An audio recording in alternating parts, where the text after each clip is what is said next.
দেশের ইতিহাসে প্রথম কোন রাষ্ট্রপ্রধান হিসেবে মৃত্যুদণ্ডের রায় পেলেন অন্তর্বর্তী সরকারের প্রধান উপদেষ্টা ডক্টর মোহাম্মদ ইউনূস। টেলিকম লিমিটেডের চেয়ারম্যান ডক্টর মোহাম্মদ ইউনূস এবং ব্যবস্থাপনা পরিচালক আশরাফুল হাসানের বিরুদ্ধে আরো 8টি মামলা হয়েছে। উনি বলেছেন যে আমি ষড়যন্ত্রের সাথে লিপ্ত ছিলাম সরকারকে সরানোর জন্য, শেখ হাসিনা সরকারকে সরানোর জন্য আমি নিজেও লিপ্ত ছিলাম। এখানে আসিফ নজরুল চোর বলেছিল, যার হাতে শপথ নিয়েছে তাকে চোর বলেছে। ওই রেজিগনেশন লেটারের ব্যাপারে যখন কথা উঠেছিল উনি বললেন আমি তো কোনো রেজিগনেশন লেটার পাই নাই, আর আজ পর্যন্ত যে চোর বলেছে সে আজ পর্যন্ত এটা দেখাতে পারে নাই যে এই দেখেন রেজিগনেশন লেটার আছে। সম্মানিত দর্শক মূলী, ইতিমধ্যেই চাঞ্চল্যকর কিছু নিউজ আপনাদের সামনে নিয়ে এসেছি, যা ইতিমধ্যেই ভাইরাল, নেট দুনিয়ায় তোলপাড় সৃষ্টি হয়েছে।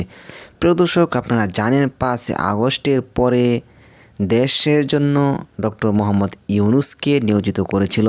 তিনি কিন্তু দেশকে নিয়ন্ত্রণ করে তারপর নির্বাচন দেবেন। প্রিয় দর্শক, এমনটাই কিন্তু কথা ছিল।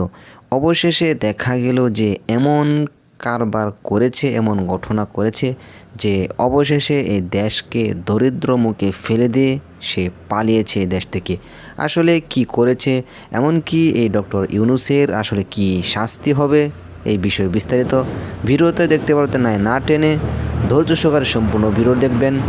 যদি চ্যানেলে নতুন হয়ে থাকেন তাহলে চ্যানেলটিকে সাবস্ক্রাইব করে পাশে থাকা বেল আইকনটি অন করে দেবেন পরবর্তী ভিডিওর জন্য। প্রিয় দর্শক, তাহলে চলুন ভিডিওতে একটি লাইক করে দেখতে থাকুন সম্পূর্ণ ভিডিওটি। আইনজীবী মহসিন রশিদের বক্তব্য অনুযায়ী গত 18 মাসে ডক্টর মোহাম্মদ ইউনূসের কর্মকাণ্ড শুধু সংবিধান লঙ্ঘনের মধ্যে সীমাবদ্ধ নয়, বরং তা রাষ্ট্রদ্রোহের পর্যায়ে পৌঁছেছে। তিনি সঠিকভাবে উল্লেখ করেছেন যে এটি ট্রিজন বা রাষ্ট্রদ্রোহ।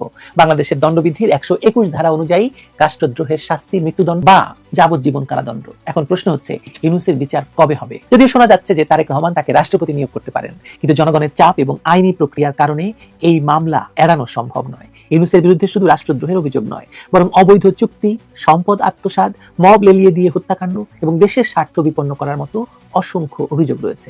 মামলা তো একদিন হবেই, তা মহসিন রশিদ করুন কিংবা অন্য যে কেউই করুন না কেন।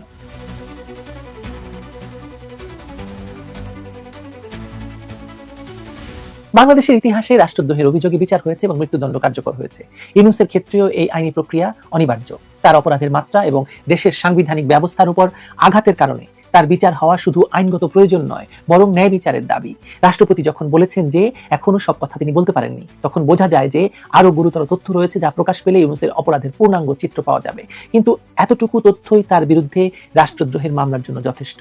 এই মামলা শুধু সময়ের ব্যাপার। মৃত্যুদণ্ডযোগ্য এই অপরাধের বিচার অবশ্যই হবে। বাংলাদেশের রাজনৈতিক ইতিহাসে গত 1.5 বছরে যে অরাজকতা, সংবিধান লঙ্ঘন, সাংবিধানিক প্রতিষ্ঠানের উপর নগ্ন হস্তক্ষেপের ঘটনা ঘটেছে, তা কোনো সাধারণ রাজনৈতিক বিচ্যুতি নয়, বরং এটি রাষ্ট্র এবং সার্বভৌমত্বের উপর সুপরিকল্পিত আঘাত।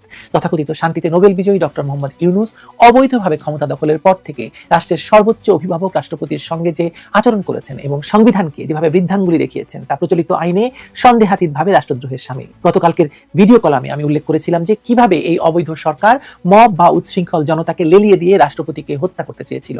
আজ সেই আশঙ্কার সত্যতা মিলেছে এবং দেশের বিশিষ্ট আইনজ্ঞ এবং রাজনৈতিক মহলের বক্তব্য সেটাই প্রমাণ করছে। বাংলাদেশ মুসলিম লীগের সভাপতি এবং সুপ্রিম কোর্টের জ্যেষ্ঠ আইনজীবী মহসিন রশিদ যে ঘোষণা দিয়েছেন, তাকে বলে একজন আইনজীবীর ব্যক্তিগত ক্ষোভ নয়, বরং এটি রাষ্ট্রের সংবিধান সমুন্নত রাখার এক অনিবার্য আইনি লড়াইয়ের পূর্বাভাস। তিনি স্পষ্ট ভাষায় বলেছেন, ডক্টর ইউনূসের কর্মকাণ্ড কেবল সংবিধান লঙ্ঘনের মধ্যে সীমাবদ্ধ নয়, এটি সরাসরি ট্রিজন বা রাষ্ট্রদ্রোহ। আর বাংলাদেশে প্রচলিত আইনে রাষ্ট্রদ্রোহের সর্বোচ্চ শাস্তি মৃত্যুদণ্ড। রাষ্ট্রপতি মোহাম্মদ শাহাবুদ্দিনের সাম্প্রতিক সাক্ষাৎকারটি বাংলাদেশের রাজনীতির অন্দরমহলের এক ভয়াবহ চিত্র সামনে এনেছে। গত 18 মাস ধরে বঙ্গভবনের 4 দেয়ালের মাঝে তাকে কিভাবে কার্যত বন্দী করে রাখা হয়েছিল, তার বর্ণনা যে কোনো বিবেকবান মানুষকে শিউরে উঠতে বাধ্য করবে। একটি স্বাধীন দেশের রাষ্ট্রপতিকে তার সাংবিধানিক দায়িত্ব পালন করতে না দেওয়া, তাকে অন্ধকারে রাখা এবং তার উপর মানসিক নিপীড়ন চালানো, হত্যার হুমকি, এগুলো কোনো বিচ্ছিন্ন ঘটনা নয়। আইনজীবী মহসিন রশিদ যথার্থই বলেছেন, প্রধানমন্ত্রীর পদ শূন্য হওয়ার পর রাষ্ট্রপতি ছিলেন একমাত্র সাংবিধানিক পদে অধিষ্ঠিত ব্যক্তি। সেই রাষ্ট্রপতির সঙ্গে যোগাযোগ বিচ্ছিন্ন করা, নীতিগত সিদ্ধান্তে তাকে পাশ কাটিয়ে যাওয়া এবং তার অনুমতি ছাড়াই একের পর এক অধ্যাদেশ জারি করা ছিল সংবিধানের সুস্পষ্ট লঙ্ঘন।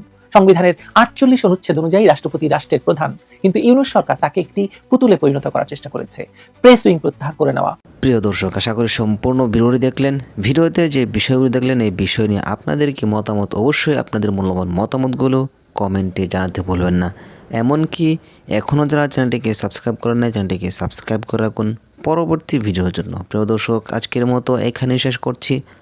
আবারও দেখা হচ্ছে অন্য ভিডিওতে।